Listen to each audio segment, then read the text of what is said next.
Monsieur, Mesdames, bonsoir. Comme vous le savez déjà, le président de la République, chef de l'État Issoufou Mahamadou, prend part à la cérémonie d'investiture du nouveau président malien, Ibrahima Boubacar Keïta. À son arrivée à Bamako, le président de la République et sa délégation ont été accueillis par le président Ibeka. Investiture ce matin du nouveau président malien, Ibrahima Boubacar Keïta, plusieurs chefs d'État et de gouvernement ont pris part à cette cérémonie qui s'est déroulée au stade du 26 mars de Bamako. Michel Lachkar. Ambiance des grands jours à Bamako pour la cérémonie d'investiture du président Ibrahima Boubacar Keïta. Une vingtaine de chefs d'État et de gouvernement ont pris place jeudi dans la tribune d'honneur du stade du 26 mars. Pour le nouveau président malien, cette fête consacre le retour du pays à la paix, à la légalité démocratique et à la bonne gouvernance.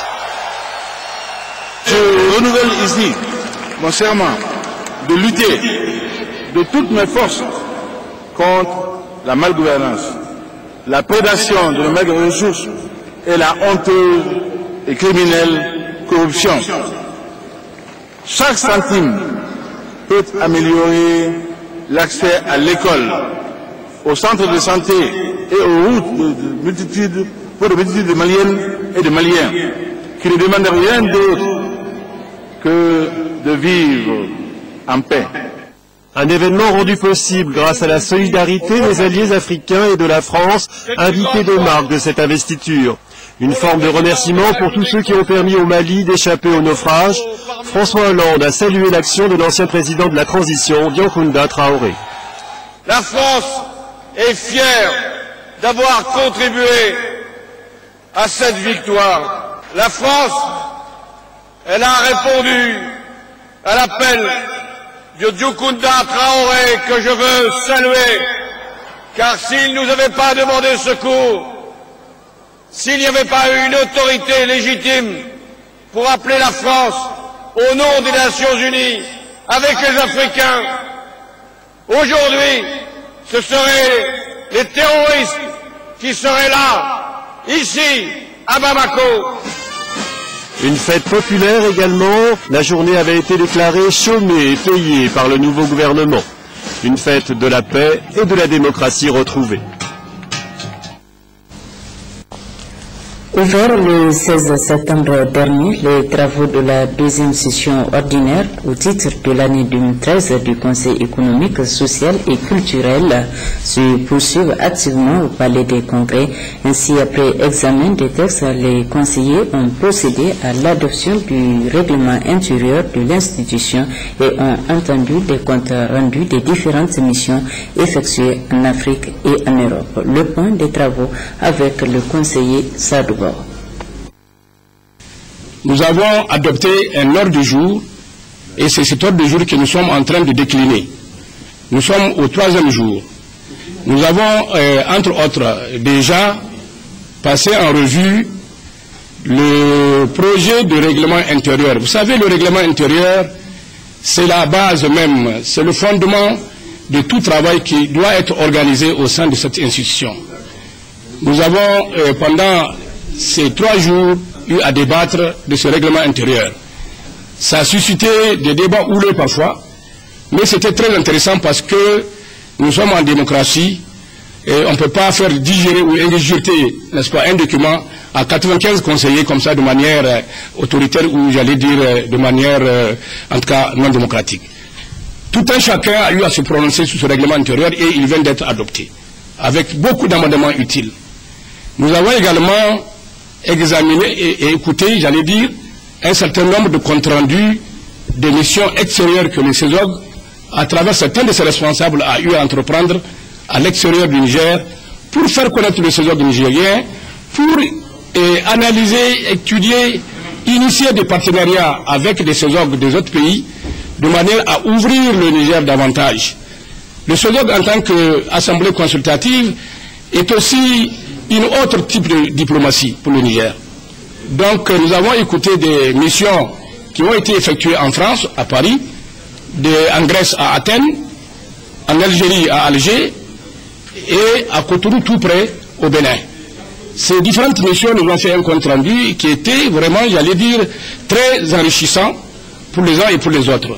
Et nous pensons que le CESOG doit poursuivre ce genre de diplomatie pour pouvoir conquérir d'autres horizons, pour faire connaître le Niger à travers son Conseil économique, social et culturel. Le président de la section du MSD Nassara de Zender a réagi ce matin par rapport à la déclaration rendue publique dimanche dernier par le bureau politique national du dit parti.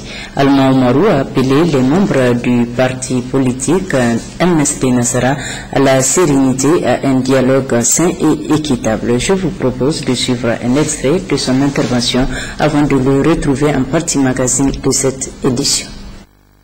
Cette déclaration m'a beaucoup affligé et déçu. Affligé et déçu parce que tout militant du MNCD, en tout cas MNCD fondamental, MNCD du départ, ne se reconnaîtrait pas dans cette déclaration. Je crois que le MNCD est un parti qui a toujours volé haut, et très haut, et qui a cherché toujours à rassembler ses militantes et ses militants.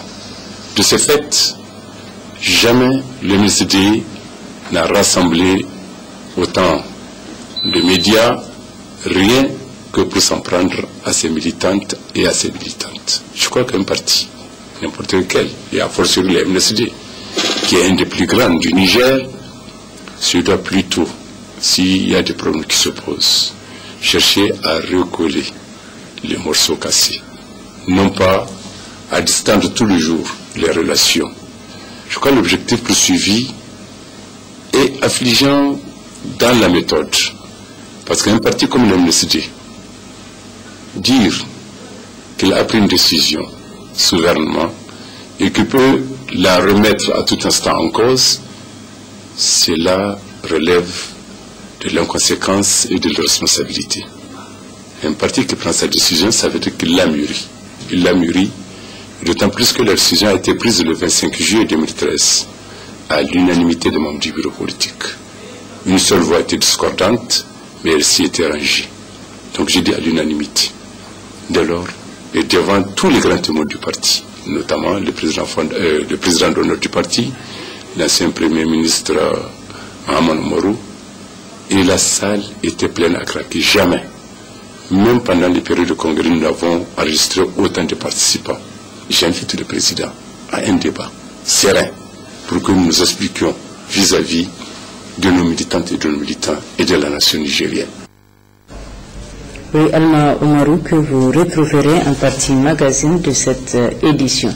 Le ministre d'État, ministre de l'Agriculture, a entamé hier sa mission de suivi de la campagne agricole 2013-2014 dans la région de Tillabéri. Première étape, les départements de Baleyara et Kolo. Zakar Maman, je vous remercie pour les détails. Le département de Baleyara, qui a constitué la première étape de la mission de suivi de la campagne agricole dans la région de Tillabéri, conduite par le ministre d'État, ministre de l'Agriculture, compte 141 villages et hameaux agricoles.